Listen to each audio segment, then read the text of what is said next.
We have been discussing natural law in the context of the Bible, and natural law is what we would call the laws of Noah. This is the law before the law of Moses. Now, Noahide law is considered by many people, conspiracy theorists, basically extremely contentious, because this is the set of regulations by which the Jews are going to take over the world, suck the blood of your children, and kill everybody who reads the Bible, and all sorts of other fascinating claims. However, the Noahide laws are implicit and explicit in the Ten Commandments. So 6 of the Noahide laws are part of the Ten Commandments, and thus if, let's say it's 5, let's say 5 of the Noahide laws are word for word in the Ten Commandments that are followed by Jews and Christians, then if the Noahide laws are evil, then the Ten Commandments would, by that logic, be half evil and half satanic. So this obviously is a position that would be ridiculous. And this just shows that people making these claims are ignorant of what the laws of Noah are, right? And the question again was, what is the law before the law of Moses? What was the law? Well, what made these patriarchs righteous before the law was explicitly given at Sinai, right? And yeah, so now we've got this. Now I'm just going to read this. I'm not going to play the video. I'll just read this. But at 4 minutes 5 seconds, right? This is the length of this video. It's very short, called the Anti-Torah Alliance and the 7 Noahide Laws. And it's important that I raise this first to just show the ridiculous lengths that people will go to smear the Bible and to smear what we would consider the foundation of natural law within our civilization.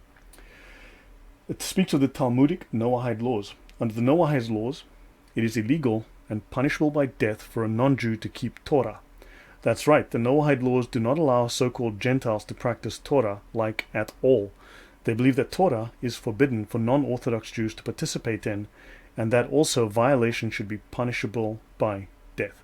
Anyone can go to YouTube and have a look at this Anti-Torah Alliance. So the video quotes the Melachim u'Milchamot, a 2-part book of Tanakh relating to the history of the Israelites and their kings from David's passing until the Babylonian exile. Right? So now the quotes are not from the Talmud, right? So the quotes are from the Mishnah Torah, a commentary on the Talmud, not from the Talmud itself. So very commonly people will make references to the Talmud says, and then they'll quote a book that's Jewish in origin, but not the Talmud itself.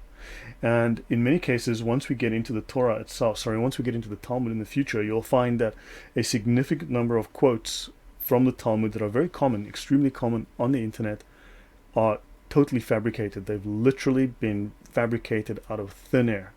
They belong to books that do not exist. They are simply something someone invented and claimed they come from the Torah, but we'll get into that in the future. So the Mishnah Torah is the second law. It is the name used in the Bible to designate the book of Deuteronomy, which is a summary or review of the rest of the Torah. I should have said here kind of. Let me just fix my typo. It's a summary or review of the rest of the Torah. So Maimonides' Mishnah Torah was intended to be a summary of the entire body of Jewish law. Just so we know what the Mishnah Torah is, right? The Mishnah Torah is written by Maimonides. It's a summary of the body of Jewish law, right? Now, this particular book, let's have a look at the Melachim u'Milchamot. I hope I'm saying that correctly, not butchering it. Chapter 12, verse 4.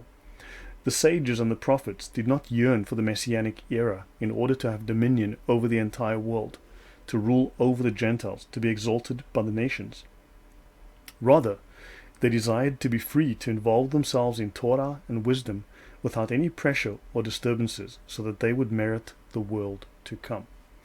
Which is very, very interesting, in that people make the claim that the rabbis are trying to take over the world.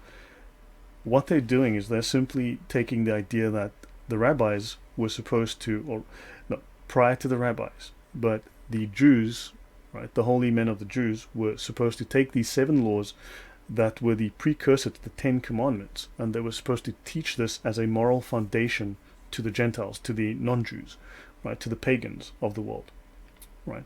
And they now try to extrapolate that or to twist that into the Jews have to take over the world. It is, and as you can see, this is a very interesting passage that has a completely different perspective. And Leviticus 19:17, which is quoted actually quite often within the Talmud and other sources, and we've quoted it multiple times before this, it says, "Thou shalt not hate thy brother in thine heart. Thou shalt in any wise rebuke thy neighbor and not suffer sin upon him." Okay, now, what does the Talmud say about Gentiles learning Torah? Now, I'm just going to click on this link because I actually want to, let me just select this link. I'm going to bring up my browser. I'm going to go to Safaria. What the heck just happened? Squeeze me a moment. I thought I had copy link. That is much better. This is safaria.org. This is an online Talmud. It is being actively developed, so more and more pages appear every week. And you can see here the translations from the original Greek as well as the Hebrew translations of the Bible. So it's an excellent resource for those who want to know more. Now, they speak here of the 7 Noahide mitzvot. So I'm going to go back to my text, but you can see that I'm drawing this from Sanhedrin 59a. All of these names, all of these books actually mean something. Sanhedrin means something, right? It relates to law. So you can see the Tanakh, the Mishnah, the Talmud, the Midrash, Halacha, the law, legal works. Let's go to the Talmud, and you'll see all these names: Shabbat, Pesachim, Yoma, Eruvim, Berachot, Sukkah. All of these names actually mean something, and these names are actually very, very important. They describe what the book is about. So, for instance, there's a common claim that rabbis are allowed to have sex with 3-year-old girls. Now, we've covered extensively within Islamic law that there is no lower age limit for men to diddle infants, young girls, underage. We've covered that at length. There is no such regulation within the Talmudic law. There is no such regulation. That is simply the twisting the words of a discussion on marriage, right, of marriage law. But that's that. Again, I'll tackle that. I have in the past. We'll get back to that in the future. But there's one section where they actually discuss men having sex with little girls, and it's in a passage discussing rape, which is very interesting that they overlook the name of the passage and that it relates to law and punishment for illegal acts. And they claim that when this discusses crimes, that this provides permission to have sex with little girls. Very, very odd. So, but that we'll get to all of those in the future, right? So, now, unfortunately, the Talmud is structured in what's called pilpul. It's a series of questions. You have to question everything, pick everything apart. It's called peppering, right? So very often a statement is made or a question is posed, and this simply sets the tone for now the following debate. A debate could be 50 paragraphs. Now, what happens is that someone with malicious intent will take a few words out of maybe the first paragraph, take a few words out of what could be 10,000 words, and then say, "Ah, gotcha. See here what these words say." Well, let's have a look. So to repeat what we did last week, a Gentile who studies the Torah robs the Jewish people of it, right? So this is now the statement that is made. However, the statement might actually be devil's advocate. It's posing a situation, and the legal scholars and the students must now debate against this point. They must present evidence to nullify it or to support it, depending on what's being discussed. And it says here, the punishment of a Gentile who studies Torah is like that of one who engages in intercourse with a betrothed young woman, which is execution by stoning. And this is where they stop reading. So let's continue further down. I've cut out a bunch of these different verses, but let's go to this one. The Gemara raises an objection to Rabbi Yohanan's statement from a Baraita. Rabbi Meir would say, from where is it derived that a Gentile who engages in Torah study is considered like a high priest? It is derived from that which is stated, "You shall keep my statutes and my ordinances, which if a man does, he shall live by them." And this is Leviticus 18:5. The rabbis then state, the phrase, which if priests, Levites, and Israelites do, they shall live by them, is not stated, but rather a man. So, you shall therefore keep my statutes, my ordinances, which if a man does, not if Jews do this, but if men do this, which indicates mankind in general. So the interpretation of the rabbis is that this statement refers to mankind in general. And the final statement in this discussion is, you have therefore learned that even a Gentile who engages in Torah study is considered like a high priest. Now there's another passage after this, and they say that it continues in the same vein, and it says that you are worthy of great respect if you study the Torah. So a Gentile who studies the Torah to learn from it, to learn the morals out of it, this person has earned respect and is considered like a high priest. So understand, many people will state that only Jews are men, and of course they will claim that non-Jews are beasts. Well, but note, not only the Jews are man according to this Torah passage, even Gentiles, non-Jews, are considered man. So this is a common argument that is posed. If you go into Islam, non-Muslims are considered the worst of beasts. That is a non-negotiable. You're not a Muslim, you're the worst of beasts. That's the word of Allah. So my question here now to those who've endorsed this view, who have repeated this view, who've been taken in by this view, if you endorse, repeat, and promote propaganda identical to what is in the Quran, in the Sunnah, broadcast by Islamic extremist groups like Hezbollah, Al-Qaeda, ISIS, the Muslim Brotherhood, Boko Haram, who all have a declared intention to genocide all the Jews, are you a Muslim extremist or a propaganda ally of extremists, though you are unwilling to pull the trigger yourself? I think that's a fair question. If you are repeating Islamic terrorist propaganda, maybe you've got to wonder, are you a terrorist propagandist? Are you an honest person? If you side with Hitler, are you the good guy? So those are questions you need to ask yourself. Any comment before I go on, Harry?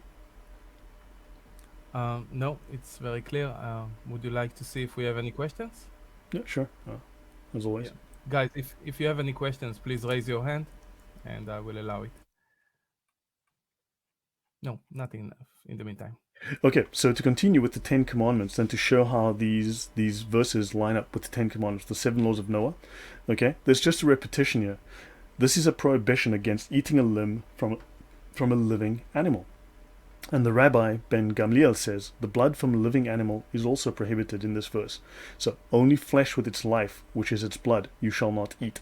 So again, this would mean that for us to eat the flesh of a living animal, and to drink blood, this is not considered legal, at least under Jewish law, and this is something God forbids, right? So this is forbidden. Now he does say this is forbidden to the Jewish people in particular.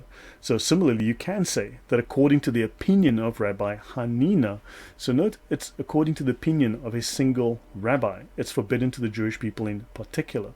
So understand, the Talmud doesn't always legislate anything. Sometimes it just discusses things and comes to no conclusion at all.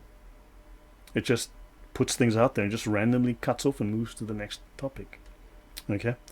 So it goes on and it makes clear that it has various moral prohibitions, and this is something that is very, very important to it.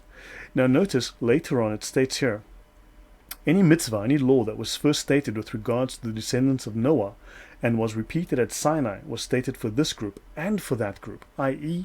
it applies to both Gentiles and Jews.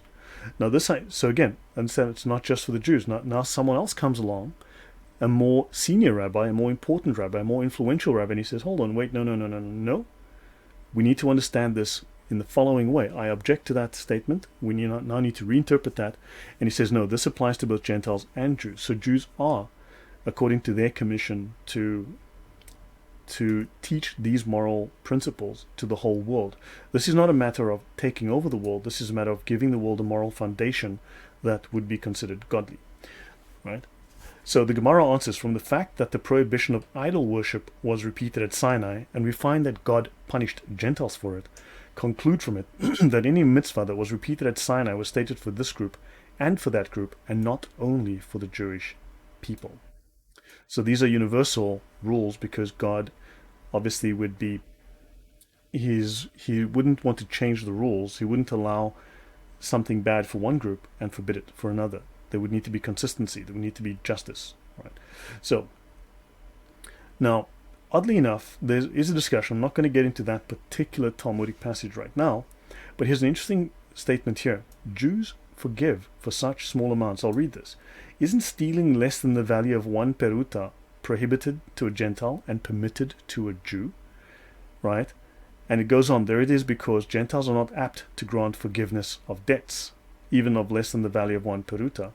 Therefore, for a Gentile to take even such a minuscule amount is considered robbery. Jews normally forgive such small amounts, which is very, very interesting.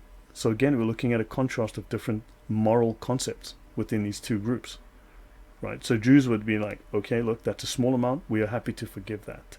So there's context to all of these, and later on we will get to the discussion of, are Jews allowed to rob you? And of course the answer is no, because right, within the 10 Commandments, thou shalt not steal, basically. And yeah. So again, my question at the time when I wrote this was, I said, people died, there was an attack on a synagogue, people got shot, and the group that we were dealing with was incredibly horrible. So so my question at the time was, are you lazy? Are you naive? Are you a dupe? Are you easily led? And are you an ally to some crazy Islamic extremists, right? So now, obviously, things have changed over time, right? Jewish perceptions, at least the rabbis' perceptions, have changed, and Trinitarianism is acceptable amongst Gentiles. Clearly, there's still that contention over Christianity splitting off from Judaism, and of course, but that's not part of our discussion for today. Okay? Right. Now, obviously, Christians say that we are not saved by rule keeping, but God requires faith in His Son Jesus, and that's a long theological discussion for another day.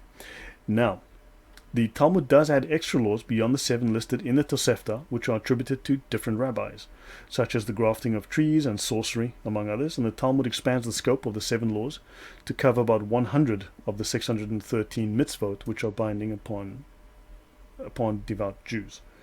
Okay, now, moving to the next topic, if there's no questions. So in 1991, so this is another one of these issues that people brought up, which are supposedly the Jews are going to take over the world, the Jews have taken over the US government. In 1991, both houses of Congress passed a bill signed into law by President George H.W. Bush that declared the laws of Noah to be the bedrock of society from the dawn of civilization, and the ethical values and principles upon which our great nation was founded. Thou shalt not steal, thou shalt not murder. Right? I'd say those are fairly moral laws. And if you've been watching Joe Rogan recently, you'll know that, good grief, the Canadian professor, the Canadian psychologist, Harry, Jordan Peterson, was on recently. Yeah. And he states that the Bible is not only true, it is more than true. He says the Bible is the precondition for Western truth. Yeah, because it provides the moral foundation, the perceptual foundation for which we then use to define the truth. So we have logos as opposed to dialectic, or as opposed to heuristic, or as opposed to any of these other competing ideologies of intellect, but which we would consider from a Western standard false intellect, right? So logos and logic would be considered correct as the most superior of the worldviews, and the rest would be considered false worldviews. So he said the Bible is the precondition because the Bible sets the moral stage and it sets our perceptual stage of how we view the world.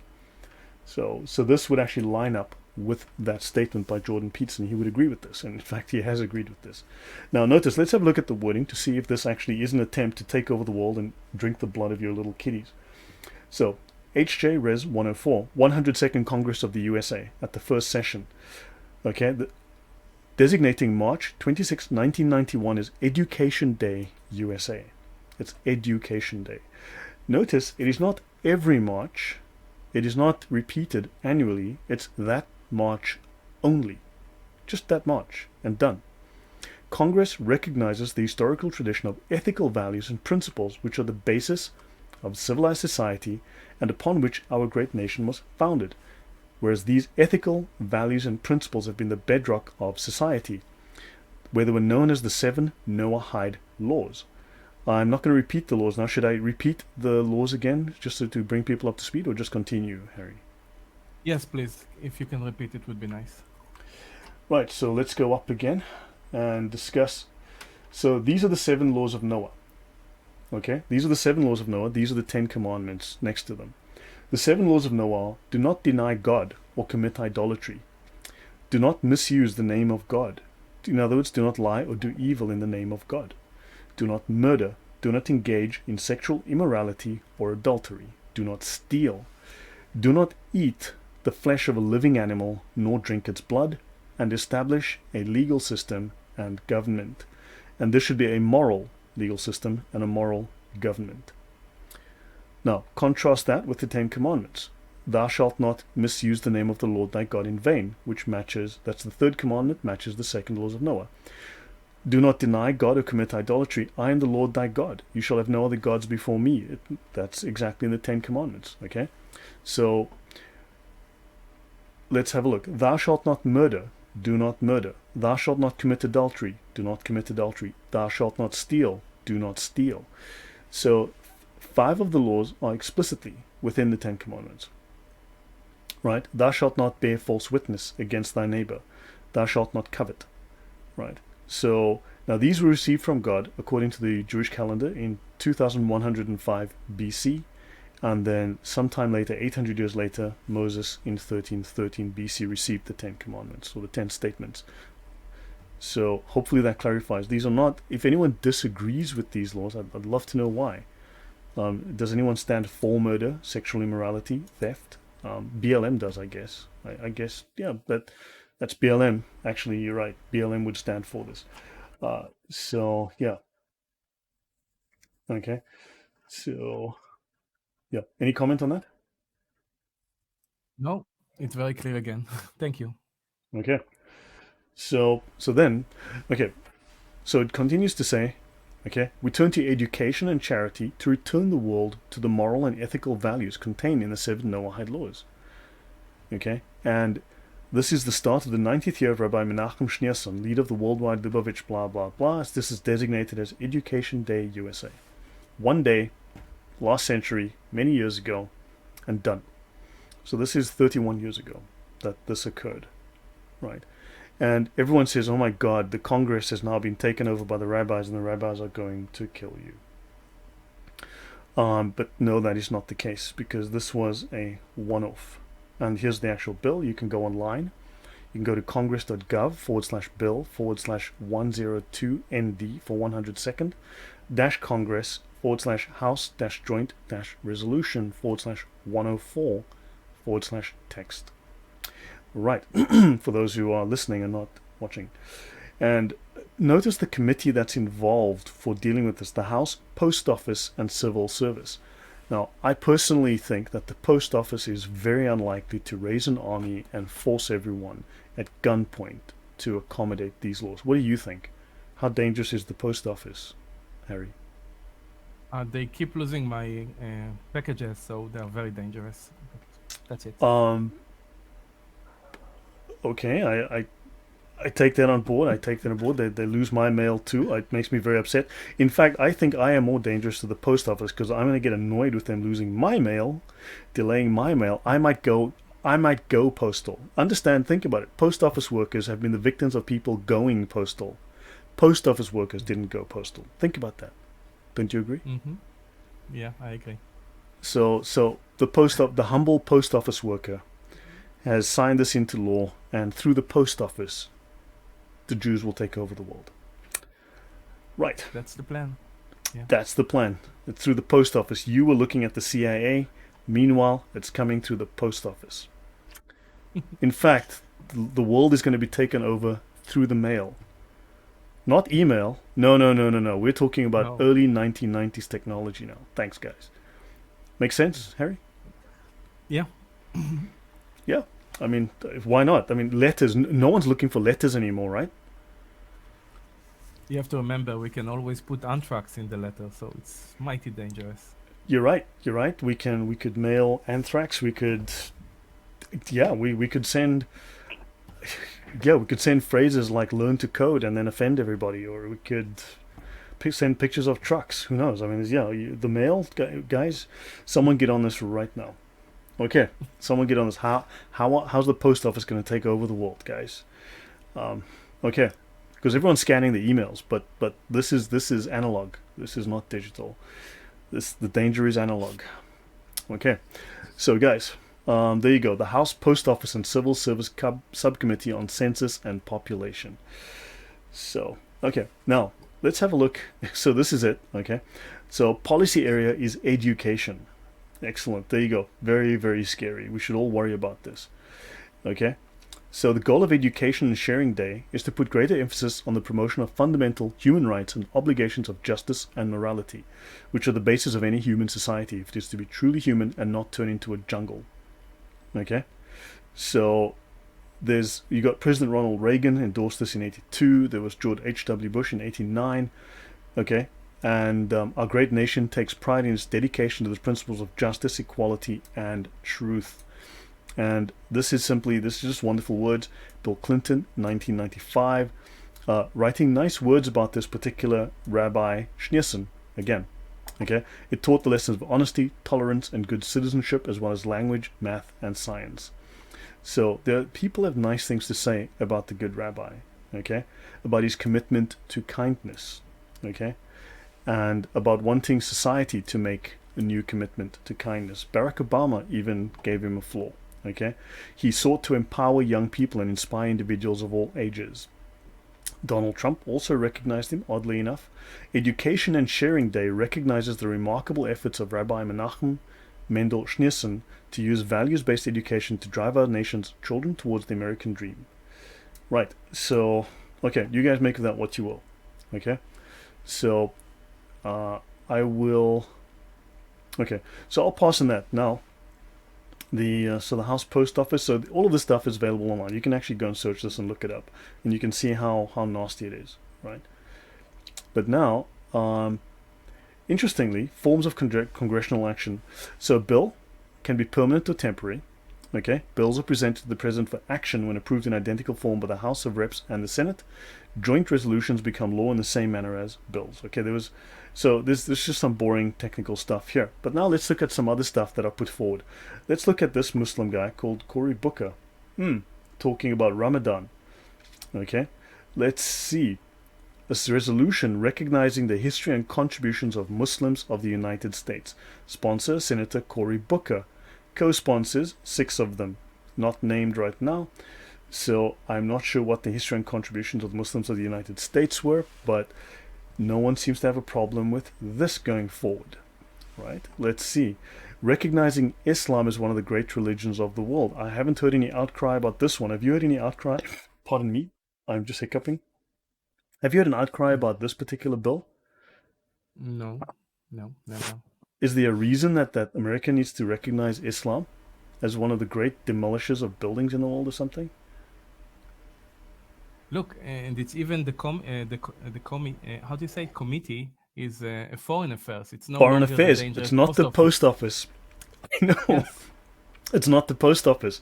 Yeah, if you go up here, these guys are the Senate Judiciary Committee, to the Committee on the Judiciary, not the post office. Isn't that odd? Yeah. Agreed to in peaceful. Senate, agreed to in the House. Yeah, so no one seems to have a problem with these. I mean, yeah. So yeah, these, I don't know if they've passed or not, but whatever. I mean, but these people want to ultimately make Sharia the law and make beheadings under Islam legal and child diddling legal. This is where they're going with this. So yeah, and this is the Committee on Foreign Affairs is probably slightly more important than the post office. So, But what are the contributions Islam had in the U.S. according to this bill? I don't know. We'd have to have a look. Honestly, I'd have to have a look. I'd have to go online and actually go and find it. Let It me would go. probably be very short, maybe like one line with one word saying nothing. I don't know. We would have to, changing the landscape, changing the skyline of New York. I don't know. Let's have a look. Introduced text. Let's have a look here. Recognizing Islam as one of the great religions of the world, whereas Islam means submission to the will of God and peace, which is a lie on the face of it. Islam means submission. It means submission to the Sharia, to the will of Allah is the Sharia. Whereas the primary scripture of Islam is the Quran. Like, who cares? Like, why is this important? Its roots go back further. Scholars typically date the revelation of, although its roots go back further, all the way to the Gnostics, yes. It's the secondary largest religion. It's the fastest growing. It's estimated. They want to make this official. Islam contains the essential principles of all earlier religions, like child diddling, Yeah, that was definitely Babylonian and Canaanite for sure. Islam is strongly monotheistic. It's a complete system of strong moral convictions. Oh yeah, we've been through those. So yeah, so yeah. So they don't just want to recognize the precursor to the Ten Commandments. They want Islam put forward as the perfect religion. It's a Resolved. promotion bill. Yeah. Unbelievable. You can't talk about the Ten Commandments, but you can put forward Islam and no one says a word about it. So just so you know, it's called hypocrisy. I think that's the word for it. So, okay, any comments there? Anyone? Questions, guys? Anyone? No. Okay, right. So now something I want to touch on: government, courts of justice, a gift of the Spirit. Now, one of the major of the seven laws of Noah, what people do object to is that the seventh law is that mankind is meant to establish courts of justice, and people say, well, the Jews are going to establish courts; they're going to kill and behead everybody that pisses them off. Right? They'll make these claims. Ridiculous. So let's have a look at what the New Testament has to say and what the Bible has to say about courts and justice and government. So, wherefore I give you to understand that no man speaking by the Spirit of God calleth Jesus accursed, and that no man can say that Jesus is the Lord but by the Holy Ghost. Just keep that in mind, okay? No man speaking by the Spirit of God calls Jesus accursed. Islam, of course, has no love for Jesus. They have Isa, who is a Gnostic Jesus, and not it embraces an entirely Gnostic view of Jesus as opposed to the historical Jesus from the New Testament. Right. Now, 1 Corinthians, now of course the New Testament is the book of the apostles who write about Jesus, the message of Jesus, and they exegete the morals of Jesus, the story and the lessons he came to teach. So 1 Corinthians tells us, and God hath set some in the church, first apostles, and secondarily prophets, thirdly teachers, and then miracles, gifts of healings, and governments. Right? Different translations will translate that differently, but 1 Corinthians says that God has set in the church governments. So governments are important for mankind. For biblical Christian believing men and women, government is something that we must also form. We must have good governance. Romans 13 tells us, for rulers are not a terror to good works, but to the evil. Now, of course, we would need moral rulers who rule according to laws and precepts that we believe in, right, that are moral. But notice, those who despise and those who oppose government, right, they might be people who are evil, who do not want to be opposed by a moral government. So rulers are not a terror to good works. Rulers should not oppose good works, and people who want to do good work should not feel that they need to overthrow the government to get their work done. Those are people who are, according to this, evil. Romans 13:1, let every soul be subject unto the higher powers, for there is no power but of God. The powers that be are ordained of God. Okay, so of course people can make choices. They can do the wrong thing. And you mentioned something last week about, what about Satan? Well, don't forget, the Satan who was originally, he was not created evil. He made a choice. Understand? He was not created evil. He made a choice. Unfortunately, when you make something that has free will, it can make the wrong choices, make its own choices, and so on. Now, 13:3, for rulers are not a terror to good works, but to the evil. Wilt thou then not be afraid of the power? Do that which is good, and thou shalt have praise of the same. So do good with your government. So, for he is the minister of God to thee for good. Romans 13:4. For he is the minister of God to thee for good. But if thou do that which is evil, be afraid. Remember we spoke last week of, I present the words of Samuel Adams, which said that the American Constitution is for a religious people, for a moral people, and that it's not suitable. The American Constitution is not suitable to any other kind of people. So here we have discussion with the Apostle Paul talking about the ministers of the law, and they are ministers of God to thee for good. Right? Assuming, of course, that these people will follow moral precepts. If you do that which is evil, be afraid, for he beareth not the sword in vain, for he is the minister of God, a revenger to execute wrath upon him that doeth evil. So even justice, even within the New Testament, they admit that justice means that you will use force. So even the New Testament acknowledges the use of force as part and parcel of administering the law and of being the government. So Gentiles are to establish justice, courts of the law. Okay, naysayers would, by what I see here, are seeking to avoid justice. They're seeking to corrupt justice. Any comment? No, I, So I, let's go. I Yeah. actually, I wanted to know, is there any chance that Romans 13 was corrupted by the Roman Empire or something like that, so that people, especially the Christians, will accept the power of the government? Yeah, but the Christians didn't exactly knuckle under to the government. Don't forget. And there are too many copies. I mean, there's something like these days. There's like 30,000 copies of the Bible, as well as numerous hundreds of commentaries on the Bible from which the Bible can be reconstructed. So we know that from copy to copy, from the very earliest to the very latest, that there's a continuous thread so that we can reconstruct the entire Bible. I mean, there's no other book in all of literature which has this much attestation and historical copies. So, for instance, we will accept Homer's Iliad as authentic because there's like 5 or 6 surviving copies. The Bible's got like 30,000 copies to compare against, so therefore it should be authentic from its earliest until its latest. I understand. Thank you. All right. Let's look at Deuteronomy 25:1. If there be controversy between men and they come unto judgment, the judges may judge them. Then they shall justify the righteous and condemn the wicked. So clearly the concept of justice, the concept of rule of law and courts of law is in the Old Testament and the New Testament. And Deuteronomy speaks of this. If any case arises requiring decision between one kind of homicide and another, one kind of legal right and another, one kind of assault and another, any case within your towns which is too difficult for you, then you shall rise and go to the place which your Lord will choose, coming to the priests and to the judge who is in office, and you shall consult them. So the concept of judgment goes back, and the concept of judgment resting within men. So having courts of law, this is consistent with the 7th law of Noah, and this carries through from the Old Testament through to the New Testament. Let's have a look. 2 Peter 10. But chiefly them that walk after the flesh in the lust of uncleanness, and despise government. Presumptuous are they, self-willed. They are not afraid to speak evil of dignities. So the idea of a moral government is considered good. It's a dignity, right? So that man can live with dignity under good governance, right? And that there will be justice. He knows he can find justice.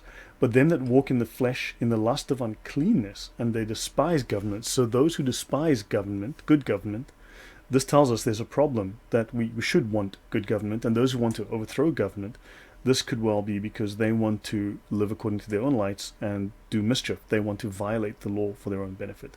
So these are implications that we would have from this. So this is from the New Testament. Let's look at 1 Peter 2:13. Submit yourselves to every ordinance of man for the Lord's sake, whether it be to the king as supreme. Right? So again, now, because Christianity does not legislate civil law, within the Jewish context, there was the civil law, the moral law, and the ceremonial law. Christianity legislates only moral law. It does not legislate civil law.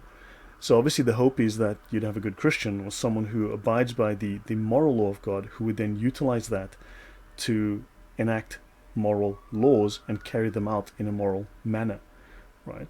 So because laws tend to legislate morals. I mean, laws do legislate morals. Sharia law legislates the morals of Muhammad and Allah.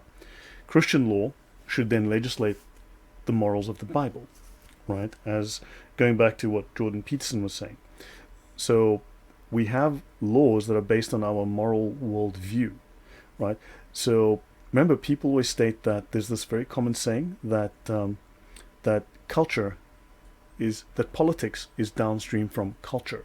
People always say politics is downstream from culture. So culture influences politics. They always leave out Andrew Breitbart's first part. I believe he said the first part, which is that culture is downstream from religion. So religion creates culture, culture creates the politics, right? Everyone always leaves out the first part, the religion. So Your religion creates your culture. Your culture then creates the legal and moral, the legal system that governs that country. Any comment, Harry? I agree with that. Even though I heard a lecture by Ayn Rand before, and she was like saying that basically the tree is like first you have to have the right metaphysics, and then the question of how do you know what you know, and then basically it will lead to proper moral behavior, which will eventually lead to the proper politics and eventually even proper aesthetics. Mm-hmm. So when you corrupt the metaphysics perception of things, for example, this fantasy, like the things that you're teaching us about Gnosticism, then Mm-hmm. eventually everything that will follow will be corrupted. True. Then yeah, if you look at the aesthetics, I mean, like putting lipstick on a guy now he's a female, right? I mean, you know, Hmm. I mean, these are guys that tell us that we can't. There's that the only thing that can cure a certain disease of unknown origin, right, is the vaccine, right? Whereas we cannot look at any other kinds of medicine. There's nothing else ever possibly that can be discussed. Only vaccines that you have to buy at $40 a dose, right? And take them every 6 months, which is interesting. And those same people who tell you to trust the science will also tell you that men can become pregnant. So yeah, I want us to question this. I personally, I'm not buying that. So, right, 1 Peter 2:14, or unto governors, as unto them that are sent by him for the punishment of evildoers and for the praise of them that do well. So you are meant to punish evildoers. There must be justice, right? Justice in your gates. You shall appoint, Deuteronomy, you shall appoint judges and officers in all your gates, which the Lord gives you according to your tribes, and they shall judge the people with just judgment. Now, what is interesting within the rabbinic law, or at least within their principles, they are to teach these basic fundamental laws of justice to non-Jews, and those Jews have to then create their own legal system, their own independent legal systems, hopefully derived on the basis of these laws, right? Of these moral laws, but they're not to create the laws for them. Okay, so Romans 8:4, that the righteousness of the law might be fulfilled in us, who walk not after the flesh, but after the Spirit. So again, a law that is based upon your spirit, what the moral law of God, right? Now, of course, don't forget that Christianity now has the moral law, right? We don't have civil law, we don't legislate law. Islam has legislative law, civil law, called the Sharia, right? And of course, Exodus 22:28 says, thou shalt not revile the gods, nor curse the ruler of thy people. So hopefully you have a good ruler that you will respect and follow. You should not curse the ruler of your people. I would assume that the context would be within a good ruler. Okay, but of course those who want to undermine the government, those who want to impose their own particular nasty ideologies would of course want people to do this. They would want to disrupt the system that we have. So look, these are just to say that the New Testament, the Old Testament do speak of having courts of justice and having government. So the idea that the seventh law of Noah is some kind of evil, toxic idea, no, this is endorsed within the New Testament as well. Okay. Uh, Yeah. Lloyd, how do you settle that when, for example, you're reading in Samuel 1, chapter 8, um, when the people of Israel wanted to have a king, and Samuel was warning against them, and God even said, if I remember properly, in verse 13, that they will cry out and God will not hear. Um, it seems like there is a warning against king and rulers, and here you are showing verses that are actually making us respect that authority. So Well, you should how do you respect legal settle? authority. Look, there's always going to be context in terms of how to understand it. I mean, I'm not a theologian, so I didn't spend any time looking at that at 1 Samuel, but Okay.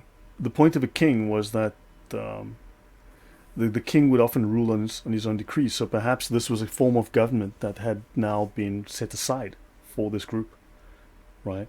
Because remember, they spoke of the Levites. You have to take it to. Okay, well, short version. So within the Old Testament, if you cannot come to an agreement with your neighbor, go to the priests and go to the judge. They must work in concert so that the priest informs the judge, and the judge relies on the priests, right? So that the law is molded by the moral law of the tribe, right?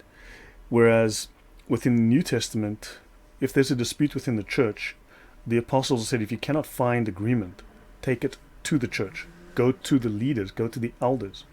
You go to the church, you present it to the church, and you listen to the ruling of the elders, and you abide by that. Okay? Assuming that your elders, of course, are trusted, that your elders are moral and ethical people who are doing the best that they can. So yeah, I mean, there is that we would go to a source of authority. Man is by nature hierarchical, right? If you have someone, and you have a group that is very hierarchical and they form an army, and then you've got this group of disconnected individuals who are all like uber individualistic, right? They are divided. As much as they're special because they're all super individuals, they're all divided. And they can easily be overrun by a very well organized group who are the Borg. So there's a risk there. Hopefully that clarifies. Hopefully that provides some kind of answer. It does. Yeah. Okay, so notice the last one. Okay, it may be clearly seen that his works have been carried out in God.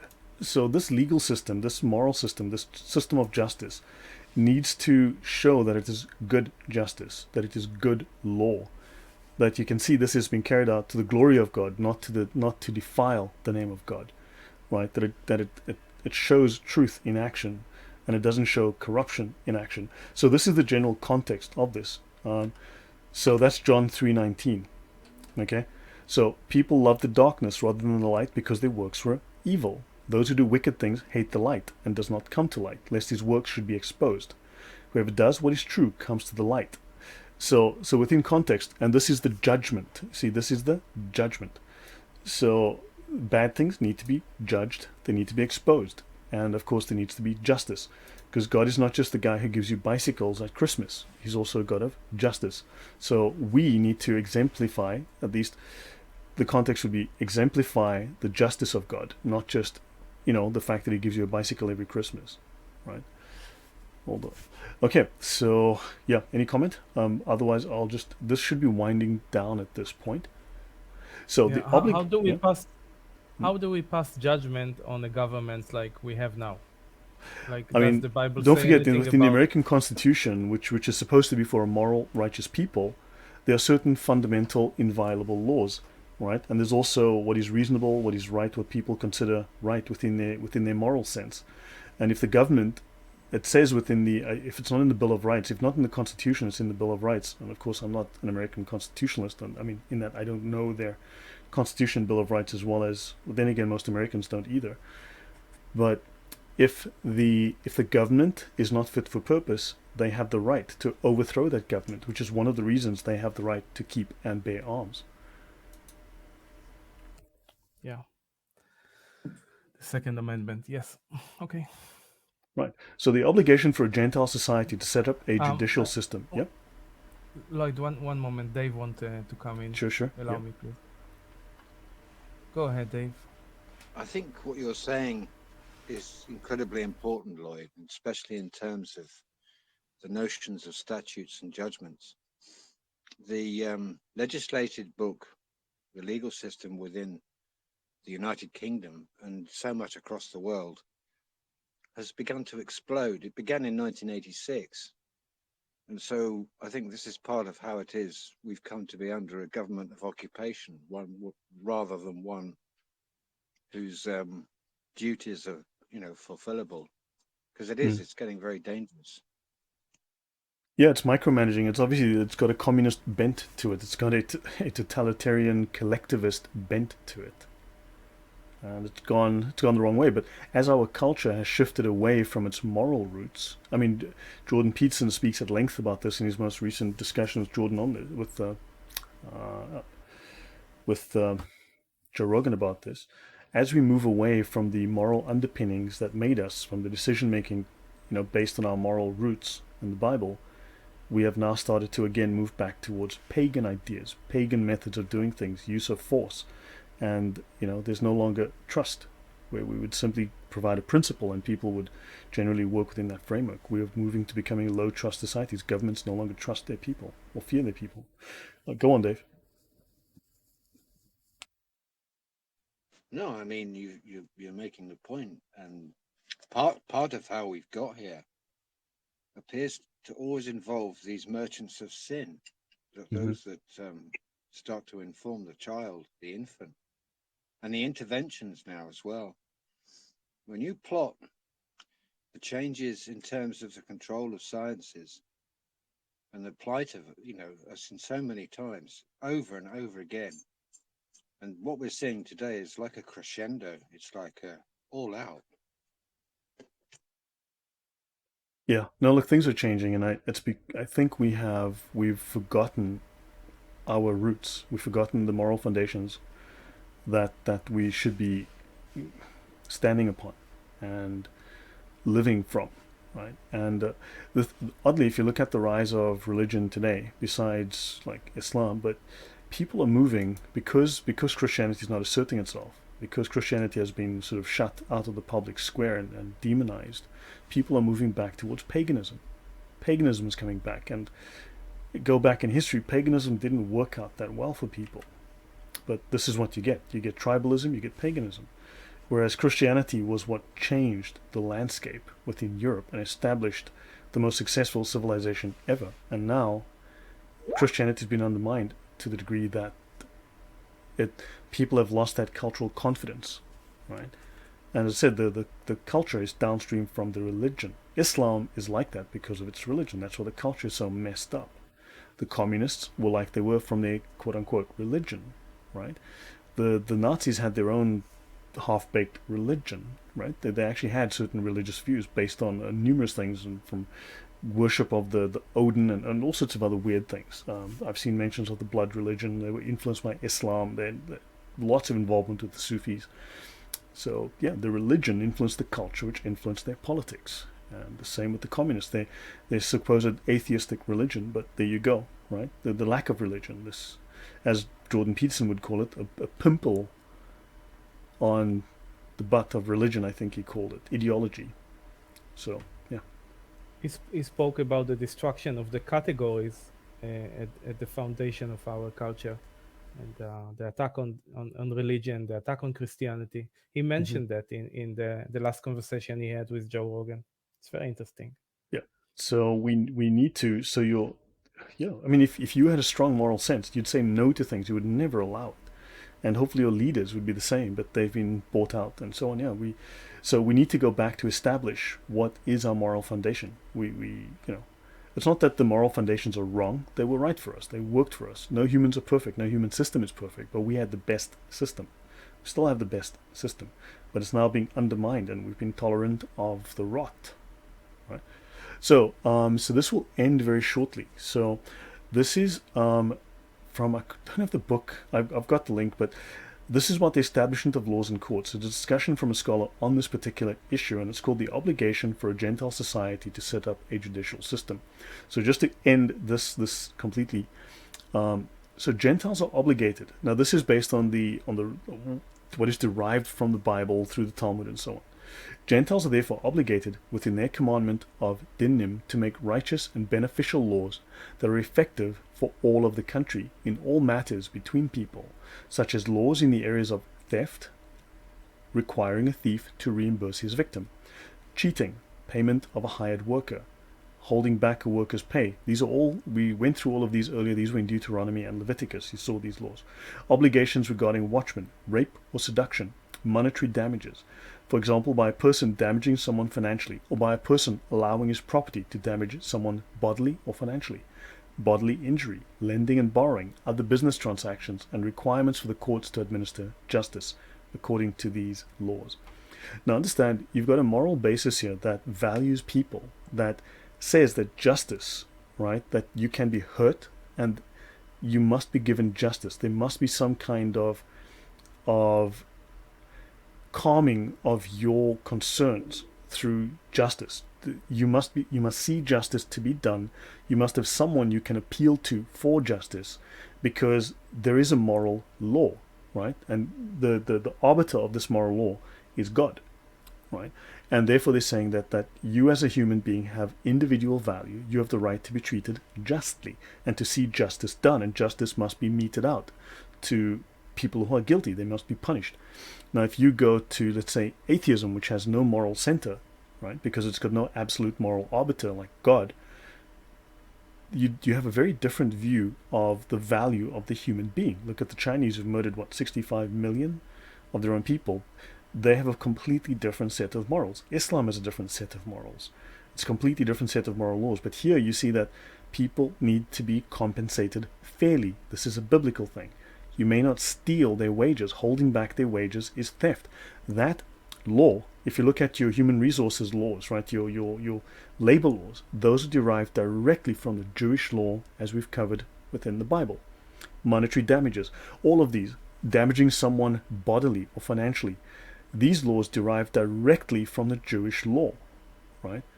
They derive directly from the Bible, from the Jewish law, and from the laws ultimately that began with the laws of Noah through to the Ten Commandments and then development over time until we have our modern legal system. Every single thing mentioned here derives directly from the Bible. It didn't come from Karl Marx, right? It didn't come from who's the guy with who's the fool that evolution. Who was the guy that the theory of evolution? Darwin. Darwin, yeah. I need to talk about Darwin and Hitler at some point. I need to talk about Darwin and his fantastic influence on the Nazis. We need to go there one day. That's going to be fascinating. Because we've spoken about Hitler and the Muslims. We need to speak about Hitler and Darwin. Oh man, that's a joy. That's a real joy. Yeah. Okay. We will be delighted. That's a lot of fun to talk about Hitler and Darwin. How Darwin helped Hitler see the light. Yep. So, sorry, but my apologies. I'm not really trying to offend atheists, but you guys need to find orthodoxy, okay? Get some orthodoxy, because I've seen too much. We're atheists. We don't believe anything. Therefore, we didn't do nothing.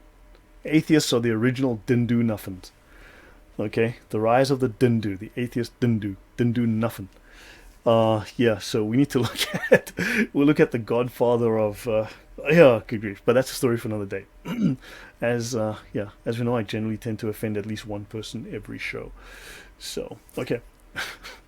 Right, so now notice laws on lending, borrowing, business transactions, requirements of the courts to administer justice according to these laws. All of this biblical. In part 7 of Sheva Mitzvot Hashem, of the prohibition of theft, the main laws of the Noahide Code already outlined regarding theft, cheating, holding back a worker's pay, the obligations and pay of watchmen, rapists or seducers, monetary damages, and bodily harm. The people who write these laws, which Gentiles may establish for themselves. So basically the job of the Jews at the time, according to the biblical sort of code, was they would spread these laws of God, right, out into the world to the pagans. And they would say, follow these, at least at minimum, take these few laws, incorporate them into your moral code and thus into your legal system and your system of government, right? So that at least you abide by these few laws, which you can interpret as natural law, right? So the people who write these laws, which Gentiles may establish for themselves, and the judges who rule on the applications of these laws must establish them according to their knowledge of the true needs of the country's population and the establishment of a moral society. So they are supposed to pass these laws on and let that country make its own laws, give them independence, but encourage them to take these laws. We think they're good. They do not necessarily need to follow the Torah's monetary laws for Jews, oddly enough. Rather, they may rule similarly or differently based on their view of what is necessary for the specific society of their country. The laws must conform, obviously, to logical and moral standards, and they must not be like the evil and cruel laws of the biblical city of Sodom, on account of which God utterly destroyed the metropolis. So I can end this here. I mean, this ends my discussion of the laws of Noah, but hopefully does that clarify and does that give you now an idea where I was leading with this in terms of how these are moral laws, but they are meant to be applied to our system of law and our system of government. As usual, the presentation is superb. Everything is very clear and useful. I'm going to make a great use of that presentation, especially with the ethno-nationalist friends we have. Do you have the link to this? Because I've given you the link in the past. This is called the Laws Yeah. of Noah. My database is online. Everything you've seen here is available online. I give it away to anyone. They can welcome to download it, print it out, whatever you want to do. It's all available to you. No, I think you're done for the night. Thank you for this presentation about the Noahide laws. It's very important, You're very welcome. useful, especially for the natural law group. I'm sure that people can make great use of that. Yeah, And I think you made your point very clearly about the government as well. I'm going to tackle my friends with the information you presented. guys, check those letters. Okay, look at the post office with a bit of a jaundiced eye, because the end of the world is coming to the post office, as you know. Yes. Thank you, Lloyd. Thank you very much. Is for this coming the tonight. apocalypse or is this the post office?